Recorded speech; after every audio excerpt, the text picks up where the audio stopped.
She opened the letter with a smile. From the parked car across the street, I watched. Windows down, engine off, the kind of silence that feels like it's waiting to witness something. 10 seconds passed. Then came the scream. It wasn't pain, not the kind you bandage. It was the sound of illusion collapsing, of a world neat and pretty and carefully constructed, suddenly catching fire and turning to ash. But I'm getting ahead of myself.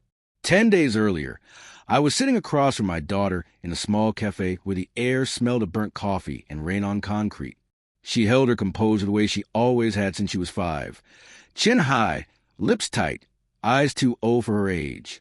She told me her mother needed surgery, an ovarian mass. Urgent, dangerous, no insurance. So my daughter, my beautiful, brilliant girl, gave her everything. Her college fund, every dollar she had saved, every cent I had scrimped and tucked away over years of side jobs and skipped luxuries. She wired it directly to Claire, her mother, and I said nothing. I didn't argue. I didn't protest. I just nodded and held her hand. But deep inside, something shifted. See, I'd been with Claire for 22 years. Ours wasn't a passionate flame. It was more like a quiet river. Calm, reliable, unexciting. She recycled religiously, filed taxes early, planned vacation 6 months in advance. Predictable, dependable. But lately, something was off. She smiled too easily at her phone, locked her screen too quickly, took calls in whispers, and ended them when I walked in. She started working late, laughing more, lying better. I didn't accuse her. I didn't raise my voice. I watched, and I waited. Then I began documenting. She never knew I cloned her phone. The evidence stacked up like bricks around a tomb. Uber receipts to downtown hotels. Dinner reservations in places I'd never heard her mention. And him, Leo, 34, former gym trainer turned life coach. Shirtless on Instagram, spouting recycled wisdom under filtered abs. The final blow? A wire transfer. $43,270 to Leo's personal account. Memo line, love, always. That was my daughter's future, her dreams, her education. Years of sacrifice handed to a man who sold self-esteem in hour-long sessions and posted about grind set at sunrise. Still, I didn't confront her. Instead, I planned. I booked a clarity session at Leo's studio, posed as a stressed-out executive with shoulder pain and a midlife crisis. He played his part well, tan, cocky, confident, told me about the incredible woman he was seeing. She's amazing, man, he grinned. She's finally leaving her husband. We're starting over. I smiled and asked, ever think about proposing? He laughed, oblivious. Working on it. I shook his hand, thanked him for the insight, and walked out. Step 1, complete. Next came leverage. Claire had always feared identity theft. It used to keep her up at night.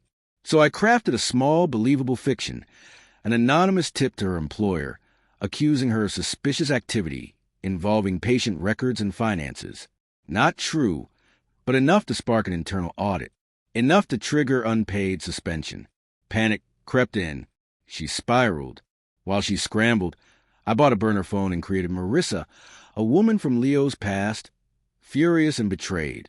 I sent Claire fabricated screenshots, fake text between Leo and his supposed friend, mocking her, plotting to drain her dry, laughing at how easy she was.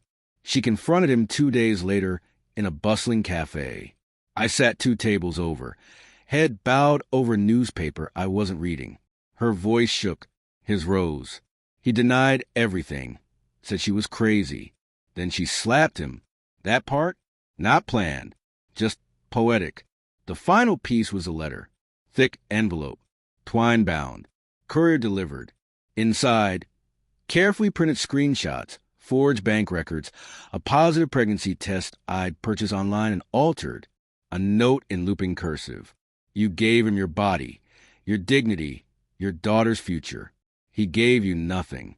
Now you get nothing back. That's what she was reading when her scream tore through the afternoon. She crumpled to the ground, clutching the sidewalk like it was the only solid thing left. I didn't linger. I drove to my daughter's university, handed her a cashier's check, every cent restored, plus interest. She wept raw, shaking, grateful. When she asked how, I just said, "Your mother made choices." That was enough. 2 weeks later, Claire tried to contact me. Calls, emails, a visit to my office. I ignored her. There was nothing left to say. She filed for divorce. I let her. No alimony. No settlement. She signed without a fight. Her lawyer must have warned her. He must have known what I held in reserve. I didn't need to use it. She just needed to know it existed. Revenge isn't fire. It's ice. It's patience. Precision. It's watching someone build their own gallows while you hand them the blueprint. She gave away her heart, our daughter's future, and 2 decades of trust for a fantasy. I gave her the truth, cloaked in consequence. Leo, he vanished. Of course he did. Men like that always do. Took the money, blocked her, moved on to the next queen in his motivational grift. And Claire was left with nothing but the echo of her own decisions. Some people scream from pain. Others scream when they finally see themselves clearly for the first time. Her scream still visits me when the nights are too quiet. Not guilt, closure. I didn't need the courts. I made my own justice. Betrayal hands you a role. I simply accepted it, and I played it to perfection.